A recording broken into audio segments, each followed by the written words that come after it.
I'm thrilled to have as panelists 3 amazing journalists and thinkers. Special thanks to Yasmin Rafai for help preparing this panel. Mark Trent is editor-at-large for Indian Country Today.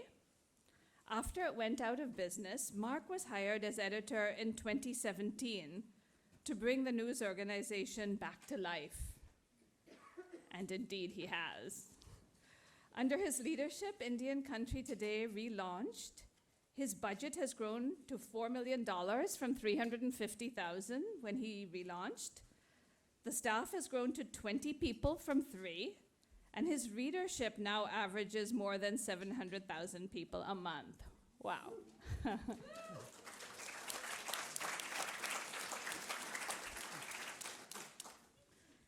Diamond Hardiman, who uses she, hers pronouns, is a program manager at Free Press, where she's building capacity for a reparative media future.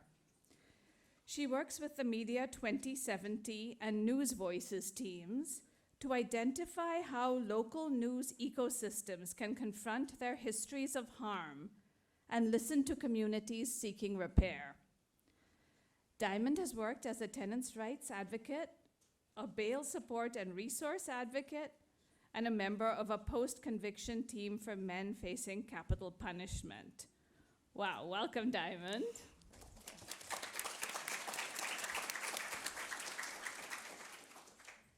And Tricia Bishop is Director of Content for Opinion at the Baltimore Sun. She joined the paper in 1999 as an editorial assistant and worked as a reporter in the Metro and business sections before joining the editorial board. Tricia led the archival work and writing of an editorial apology this year for the Sun's role in the oppression of Black Marylanders. The apology outlined the paper's offenses, going back to its inception in 1837, and described the process it is undergoing today to build an inclusive publication. Welcome, Tricia. Thank you.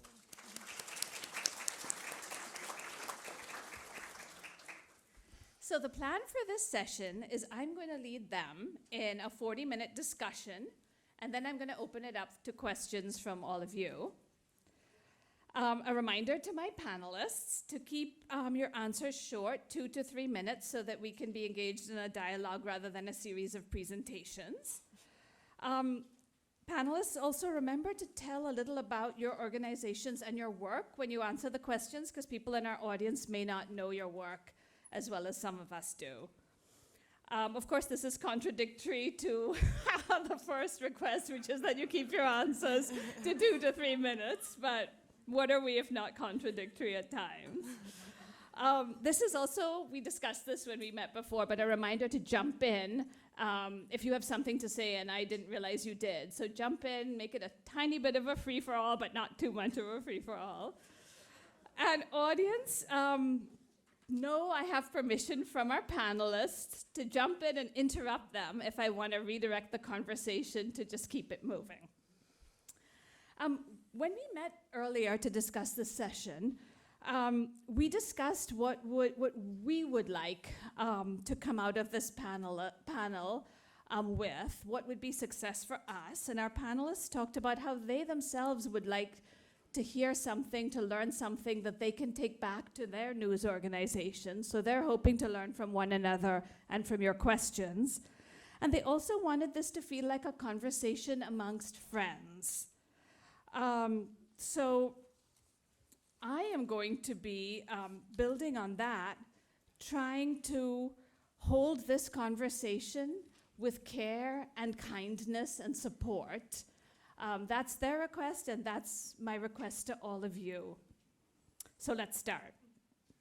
We're going to start with the past, and I'm going to start asking Tricia, tell us what led the Baltimore Sun to investigate its history of racism. You talked about, quote, appalling coverage that clearly furthered prejudiced and alienated many of our readers. So can you just talk about what led you to do this research and what you found. Sure. And of course, in 2 to 3 minutes. No, I'm just kidding. But Again, so I'm the opinion editor at the Baltimore Sun. I oversee our editorials, op-eds, columnists, letters to the editor, and I also write editorials. I would say the apology came about. It's a step in a longer process of reckoning we've been undergoing for a few years now. Launched likely in the strongest way in 2015 after the death of Freddie Gray. He was a young African-American man in Baltimore City who died in police custody. He had an arrest that wasn't worthy. And that sort of started a lot of institutions within the city looking at themselves, including the newspaper. And we've gone through a process that I hope I can talk about a little bit later. But ultimately, as we were building on the other changes we'd made, and around after, I'd say, the time of George Floyd's murder, we really began to feel strong calls coming from the community and within our own newsroom for us to acknowledge specifically our role in institutional racism historically up into today, and to present an apology to the community along with a commitment to do better. So that's sort of where it came from. Specifically came from our diversity committee called on us to do it and brought a proposal, and we discussed it as a leadership team. And then as the opinion editor, it fell on me to sort of coordinate it. I can talk, if you want to talk about past racism incidents, I can tell you a little bit about the deep dive and what we found, if now is appropriate. yeah, could you do that? Tell us how long it took you to do it and what you found. Well, I mean, it's hard to gauge because we're a very small group. We are at times either 2 or 3 people in the opinion department. One person was there, somebody left at the time. So the timing it's not so much that it was intensive. The investigation itself took a long time. There's also journalism factors that we just were understaffed at times. So I'd say it took the diversity committee about a year to bring its proposal to us. It took probably another year for us to publish the apology throughout. But some of the things that we found, I mean, we looked back, we did a deep dive into our archives going back to 1837 and our inception. And so there are, starting with classified ads selling enslaved people or offering rewards for the return of enslaved people. There's one in particular that I remember was selling or offering $300 reward for a woman named Matilda. If she was returned, she had escaped with her husband, a free man, and their 5 children, ages 10 months to 10 years. And on that same page, there was an advertisement for a 12-year-old girl describing her as well acquainted with housework. As you go through the years, so we had around the early 1900s, there were editorials calling for the exclusion of black voters, using terms like ignorant and thriftless. Around the same time, we ran editorials that endorsed neighborhood housing segregation to quote further the quote dominant and superior white race. We had into the 20s, there were some lynching coverage that could be interpreted as endorsing it as an appropriate response to justice system delays. Let's see, and we had a tepid response, I'd say, to civil rights movements in the 50s and 60s and Brown v. Board of Education. In the 60s, we were still identifying black people by their race. In more recent times, I would say the biggest faults you could see are that we too often relied on the word of law enforcement over regular residents when trying to cover the police in our city. And if there's one thing that any of you here in this audience are likely to know about Baltimore police, it's that there's a history of violations of people's constitutional and civil rights. It's been the department today, and this is because of Freddie Gray, is under a consent decree with the U.S. Department of Justice, and it's been the subject of many TV series you may have seen, including the recently launched HBO We Own the City, which was written by a former Sun reporter. And then, just on a very basic level, we have failed to feature black residents in stories of achievement and inspiration instead of crime and poverty, or at least on a level that is on par with their white counterparts. And that made up the bulk of our findings when we took a look. Thanks, Tricia. Diamond, can you tell us about your work at Media 2070 and talk about why telling about the history of anti-Black harm is important? I mean, we so quickly as organizations want to focus on what we can do now. But what is it? Why is the history important? And then tell us about the work of Media 2070. Yeah, that's a really good question. A lot of the things that Tricia just mentioned are some of the findings that the Media 2070 report that we published speaks to, looking at journalism as a whole and looking at its history from the inception of some of the very first newspapers and finding that they were profiting and using, bolstering their pages with the selling of enslaved people, all the way through the civil rights movement, thinking about how newspapers incited violence and riots and things like that, all the way up until now when we're thinking about big tech and we're thinking about police accountability.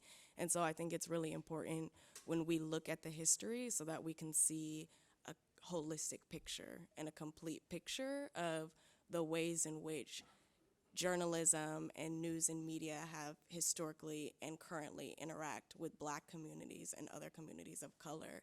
And I think that for Media 2070, that is a really important thread to follow and to focus on, because a lot of what we argue with Media 2070 is that media and news and journalism need to be looked at as systems. We need to think about them the same way we think about police or healthcare or education systems, and that history helps us to understand the ways in which these systems have oppressed, marginalized, excluded Black communities, Black journalists, Black stories. And so that history is really important to understanding it as a system. But I think even more so, a lot of what I talked about with you all when it comes to history is that these are people's stories. Like, these are people's communities, these are people's experiences. And whether or not it is published in the local paper or published anywhere, somebody's carrying that story, and communities know about what's happening. So I think that it's almost a way to be able to reflect people's experiences and the harm that's gone on and be honest and truthful about it.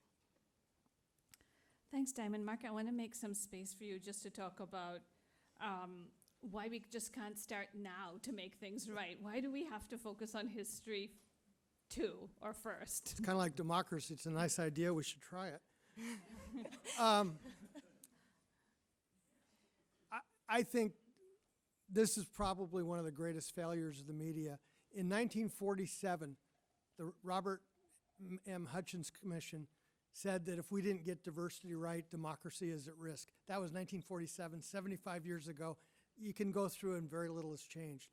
One of the key failures, I think, and I'm certainly a part of it because I've been working on it for 40 years, is the idea that you can diversify the existing media, and it just hasn't happened. I think part of it is we have a poor pipeline. The idea of a pipeline is a poor metaphor. It doesn't work. It never did work. We should give up on it and start thinking new.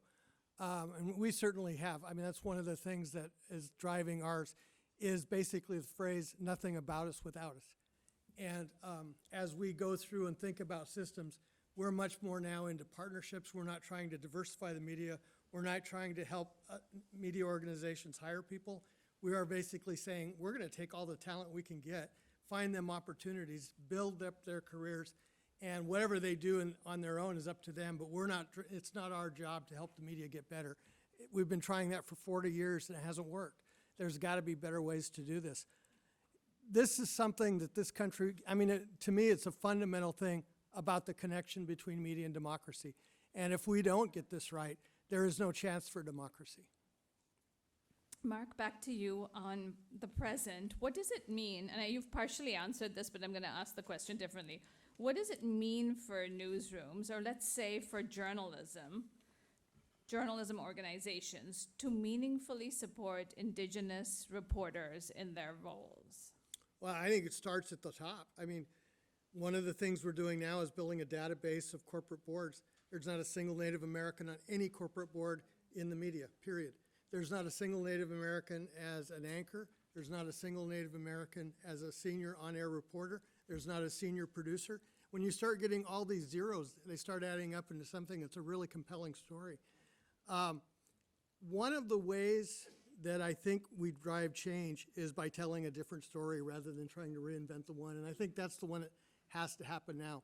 This week, for example, I covered a conference on net zero, and one of the extraordinary things is 90% of all the minerals required for the just energy transition come from indigenous lands. And so sooner or later, when cobalt and you can pick the Nickel or- mineral, all start coming to a fray, it's going to shift to who's going to make the decision. And it's interesting because this group in Canada is now saying, all right, we're going to be owners, and we're not going to negotiate as partners. We're going to say, this is our minerals, we're owning it, this is how we're going to do it. You can either be a part of it or not. And guess how many media covered that story? Indian Country Today.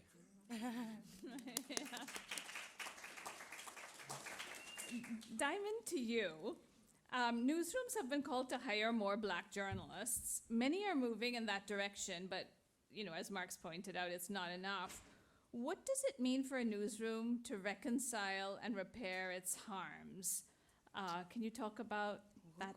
You've talked often about the 4 cycles. Can you talk a little bit about that? Yeah, that's a big question that I'll probably start to answer here, but hopefully throughout the panel, what it would really mean for newsrooms to reconcile and think about their harm.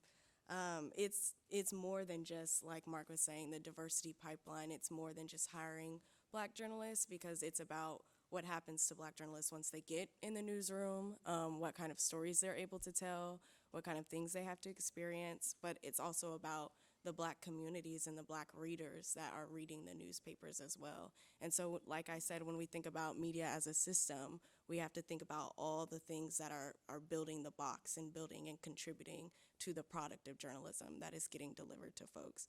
And so with Media 2070, we are starting to think about ways and encourage people to move through the cycle of reparations when it comes to thinking about how you reconcile harm with communities. And reparations is more so a process where we think about how are we healing, how are we repairing, how are we centering those that have been harmed, rather than just like a destination for us.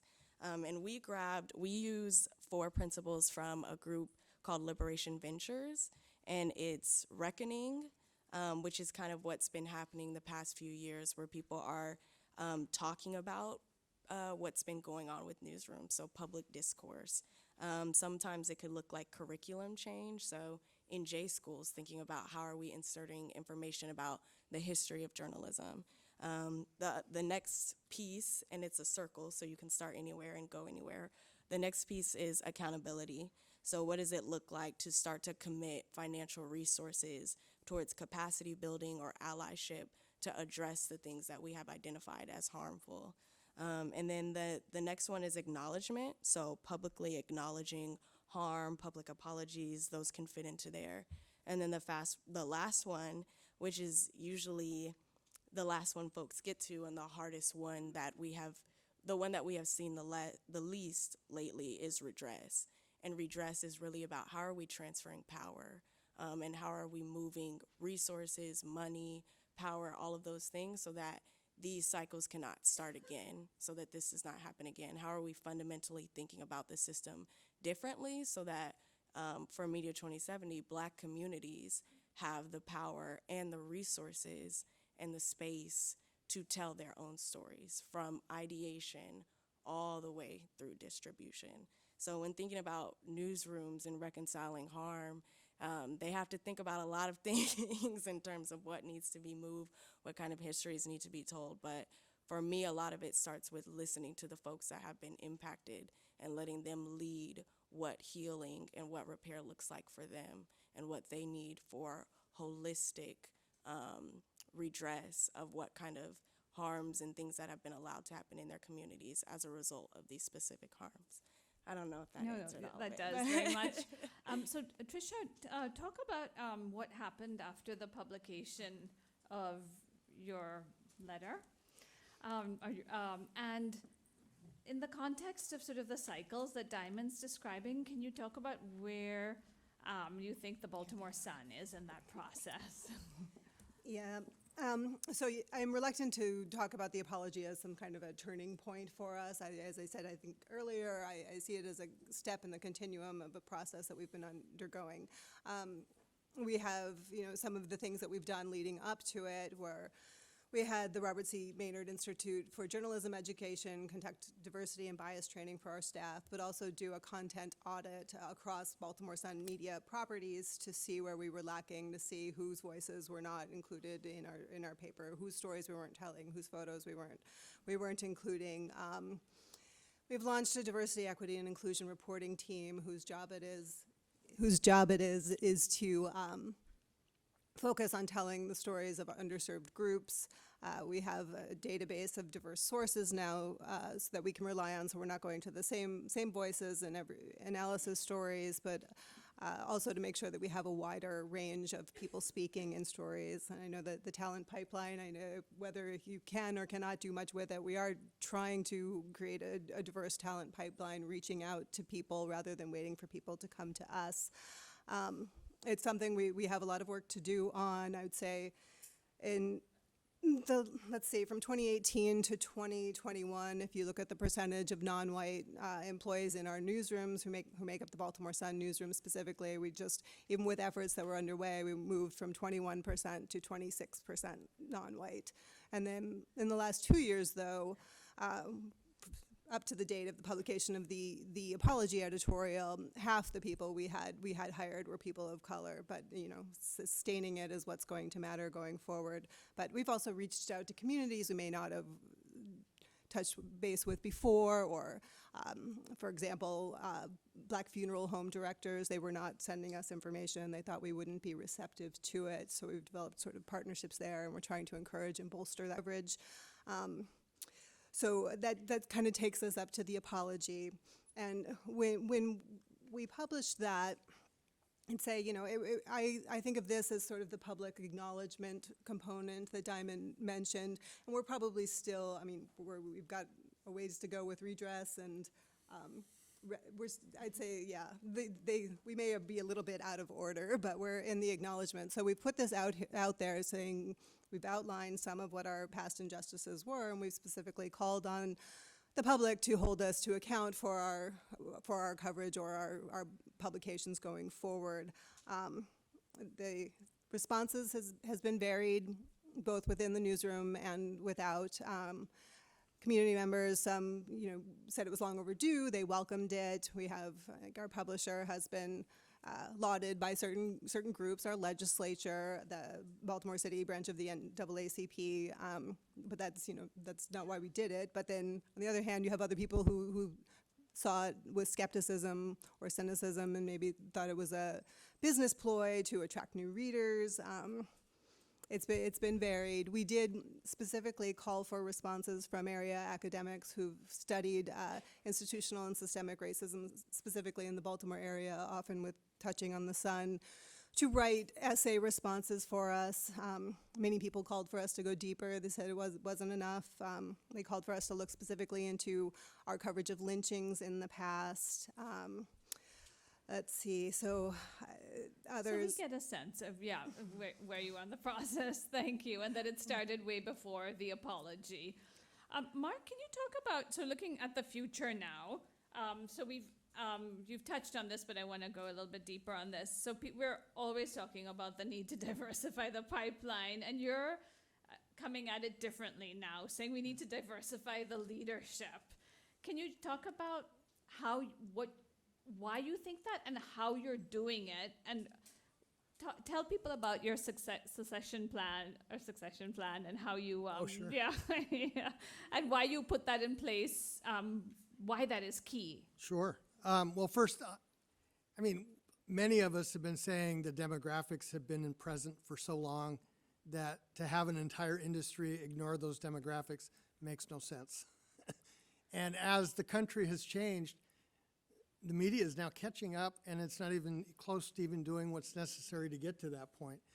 And the country's already changed, and you can see readership dropping. You can see almost all of the implications of that starting to play out in ways that demographics are destiny, and it's not really out of sync.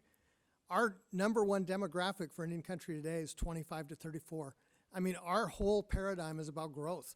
We're looking to hire people, we're looking to add things, we're looking to do new things, where most newsrooms, you're not having that conversation. And part of that is because of the situation involving talent. And when the opportunity, when the industry was really wealthy, it should have been acquiring new talent and doing new things in ways that it could have been doing.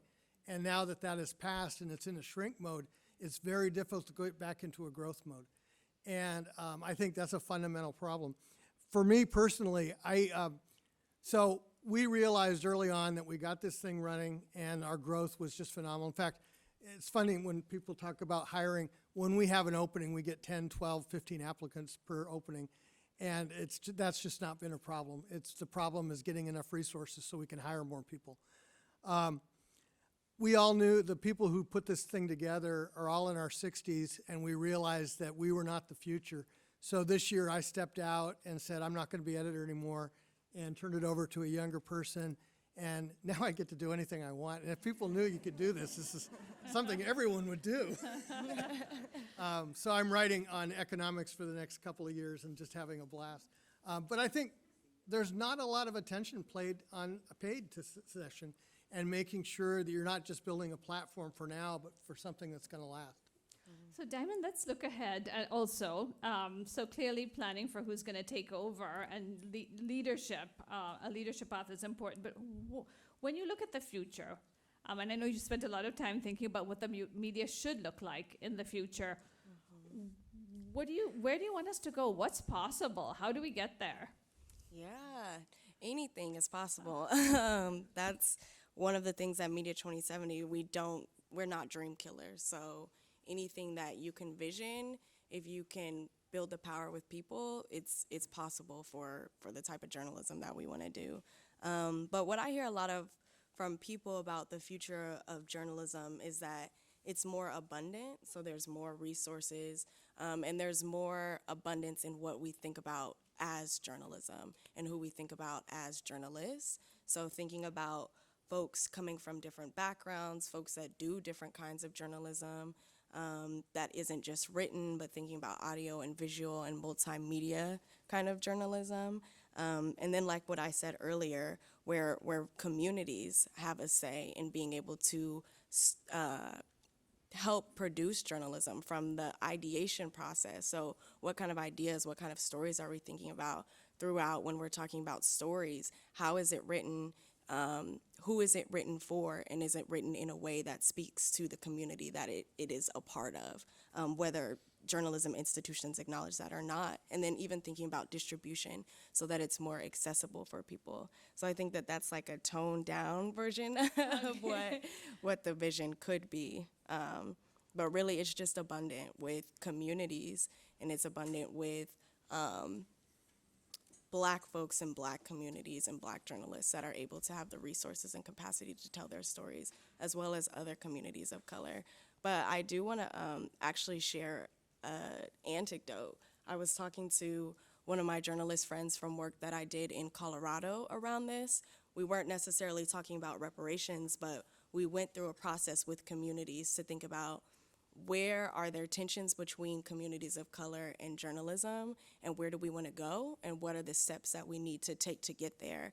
And so I was talking with one of the journalists a couple of weeks ago that had helped us through this process, and she was telling me how nice it was for her reporting to be able to be in conjunction with community and to have community in on the front end rather than the back end, and just how much joy and spaciousness it brought to her and to the community members that she was working with, because they were getting to learn about the journalism process. They were getting to put in ideas before it was already published. And we were only talking for like 5 minutes, and the thing that I noticed the most was the joy and the love with which she was speaking with her work. And I think that that's really the vision, is journalism that is able to love on community, and community that can love on journalism. And so that's really the vision. Mark wants to jump in, and then to Tricia. Yeah. I just want to jump in and add to that on community. That's, I think, one of the most fantastic parts of the new way of doing journalism. I will go to the post office once in a while, and in there, there'll be a piece of mail, and it'll come from somewhere like Pine Ridge, South Dakota, and it'll have a money order in it for $35, which means not only did somebody take the time to say we support your work, but I went to the post office and I stood in line, and here's $35. I budgeted $200,000 a year from individual donors, and I thought that was a stretch goal. And we ended last year at $340,000 from individual donors. And here's the kicker. The average donation was $35. Whoa. Yeah. That's pretty astonishing. One quick question. How does new technology and new ways of telling stories help move us in this direction of just more engagement with the community? Like, where do you see us going, and how do you see us using just new innovations? Well, one, I'll jump in. This is the first generation in the history of the world, and I don't think that's an understatement, where everybody you ever meet you will know forever. And that changes everything. I saw someone today I haven't seen in 20 years, but I know what's been going on with him because of Facebook and other social media. And that wouldn't be the case. When I was young, you'd pick up a phone every once in a while and call someone out of the blue and chat. But it's not the same. You now know everything about everybody that you've ever known. And that is really remarkable. I can hop in there too. Hop in. On that point, some folks that we're allies with in City Bureau, I think that they really think about that a lot in terms of the fact that people have access to be able to tell their own stories. So thinking about what citizen journalism looks like and community members being able to name their own narratives, I think that that's what a lot of technology breaks open in terms of possibility. But at the same time, we have to think about accessibility, and we have to think about broadband, and we have to think about connection so that we're not leaving folks behind as we're thinking about these new innovations. And I think that when I'm talking about new ways of telling journalism, it definitely includes new technology, but when we talk to communities about how they tell their stories, thinking about it that way as well. In my own community, we are oral storytellers. In some communities, dance is story. In some communities, there are artists that tell stories through quilts. So even just if we were to open the range to how people tell stories differently, I think that opens a whole new world of possibility as well. And then paired with technology, there's no telling, you know? Tricia, jumping to you and looking at what sort of a dream future would be for the Baltimore Sun, just in terms of, like, what's your vision when you look to the future and look at where the publication has come in its racial reckoning? Like, what is possible? Like, what can you see? I'd love to say anything is possible, but I mean, we have to traffic in reality a little bit, and we know that there's a very slow process here. And as Mark is pointing out, so I belong to a traditional media organization which has the same problems that others have, and some of them are because of technology, but we are also changing the way that we produce stories because of that. I would say, you know, I can think in shorter term goals as for what we're doing going forward. I do want to just stretch back to the idea of community, and I think that would be my main goal for the paper right now, and to continue what we're doing and to also check our work. And people are using technology to hold us accountable in real time as stories publish right now, letting us know what we think and if they think it's in contradiction with the apology we've published. But in terms of connecting to our communities, I think that a lot of traditional news media, not enough stories are coming from the ground up.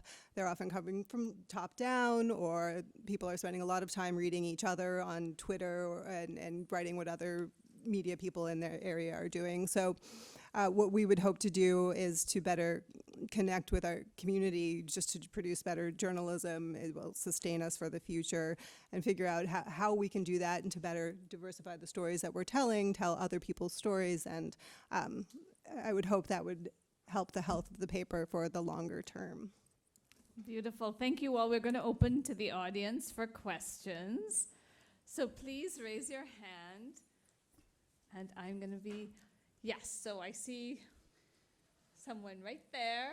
And then we're going to go next to, I'm just going to try to call out a few so mics can be running in different directions. Oh, okay.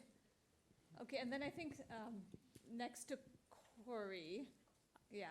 so who's first? Do you see? Yeah. It's a little hard to get the mics all the way in, so maybe try move to the side. Is it me first? Yes. Oh, okay. Hi, everybody. Thank y'all so much for being with us today.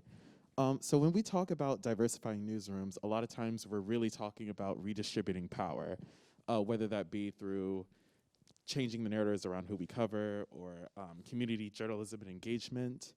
But how should, I feel like a lot of people don't necessarily realize that sometimes redistributing power means getting out of the way.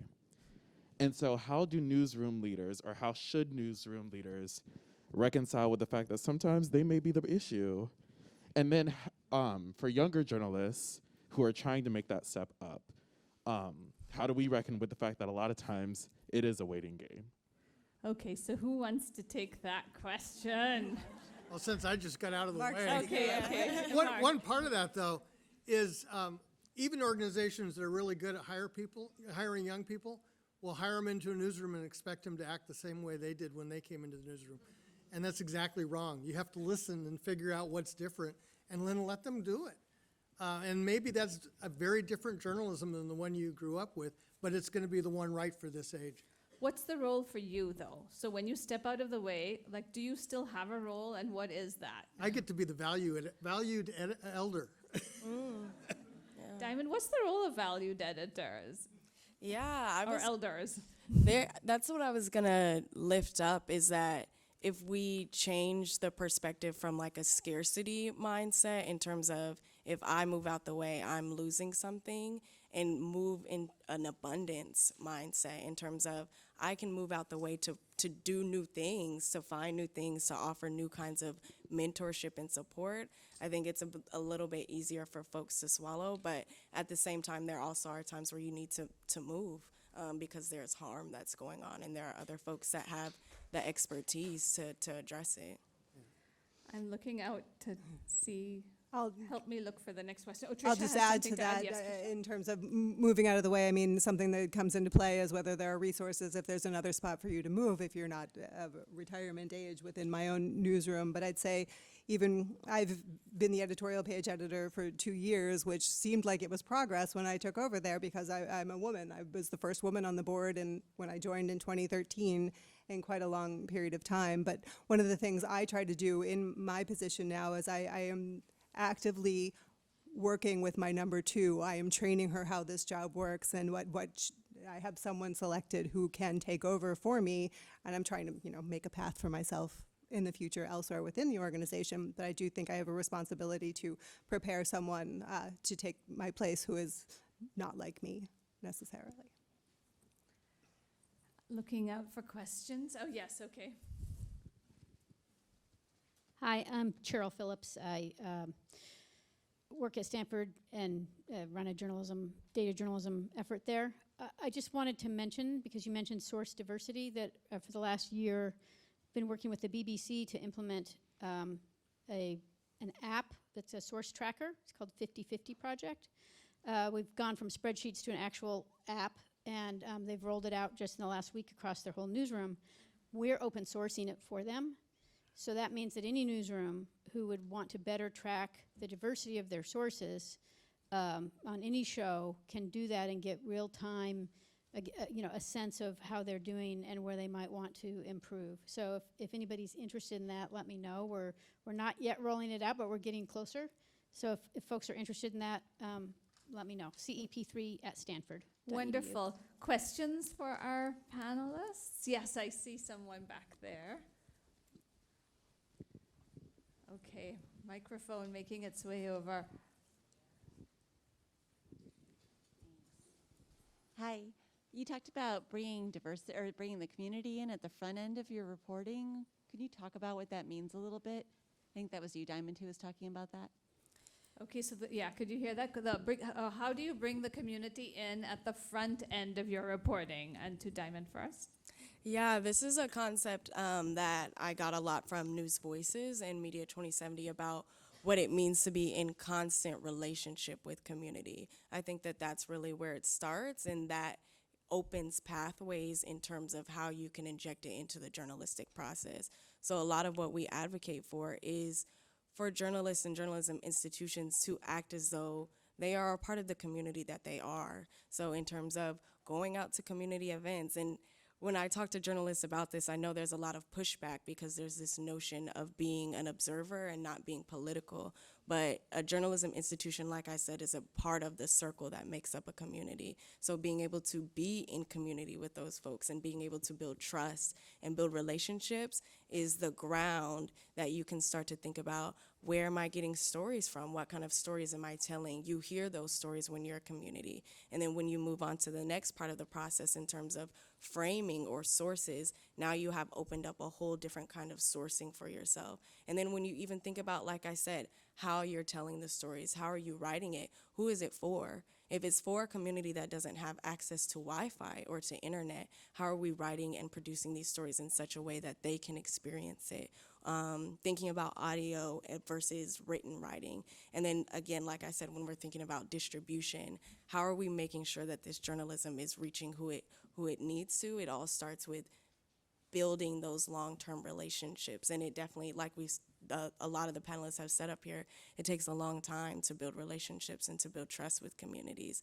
And of course, we also have to think about the impediments to that trust. In the last panel, someone made a joke about how Black folks feel like journalists and FBI may just be synonymous. And it's true when you talk to communities and you think about the history of the relationship between journalism institutions and communities of color. That's built on something, that's built on the history and the past that has been created by the actions that have been taken. So we also have to think about how we're building trust with that notion in mind and with that mistrust in mind. Hopefully that answered your question. Mark, were you looking? Yeah. I would just add, I like that. One of the things I would add is, one of the things our reporters say a lot is, I love working at a news organization where I don't have to tell an editor why it's a story. Tricia, anything to add? Yeah. No, I guess what I would say is I recognize the importance of that, and I was talking with Diamond before the panel, and she mentioned the news voices component to her organization, and that's actually something. So I came here with a goal to look for somebody who might be able to facilitate such a discussion within our newsroom, because we have decent ideas. We need some outside help as to how we can better connect with some of our communities. So I think News Voices is something that I'm going to be bringing back to our publisher as something that could potentially help us figure out how to get back to roots in the community. Yes, I see someone there. And then there. Okay, so there, and then we're going to go there. Thank you. Hi. My name is Chris Ferrone from the Boston Institute for Nonprofit Journalism. I know it's like an awkward topic, but I want to hear about paywalls. We're talking about accessibility. I assume the apology wasn't behind a paywall, but the Baltimore Sun is. Yeah. So we're hearing a lot about diversity in newsrooms. How about audience diversity and, and the fact that a lot of people can't read this stuff? Well, I think that the stock answer to that is we need funds to continue operating, and we are no longer getting them through advertisements. I mean, you can look at, I'm the one with the payroll, so I'm fine addressing that. It's just, we had a model of advertising-based revenue for newspapers for a very long time. As we switched to the internet, we stuck with that model. It did not pay off in the way that print did, and so now people are reverting to probably what they should have done in the earlier years, which was have your content valued and paid for. And it is a huge challenge, though, Mark. Yes. And we go the opposite direction there. We really came to the conclusion. I got really lucky. One of the times I got fired was after the end of the Seattle PI. I got a fellowship from the Kaiser Family Foundation right during the middle of healthcare reform, and so I was writing about healthcare reform, and I didn't want to have to bill people for freelance, and so I said, I'm just going to give this away, and whoever wants to use it can use it. Best decision I ever made. When we started ICT up again, we decided not only was all of our content going to be free, but anybody that wants to use it can use it for free. And we are really radical about that and push it to everybody that all of our content is free use. And then when we ask people for money, we say, look, you're donating so that other people can read it for free. And they really like that as part of the deal. So I think free is a really valuable commodity.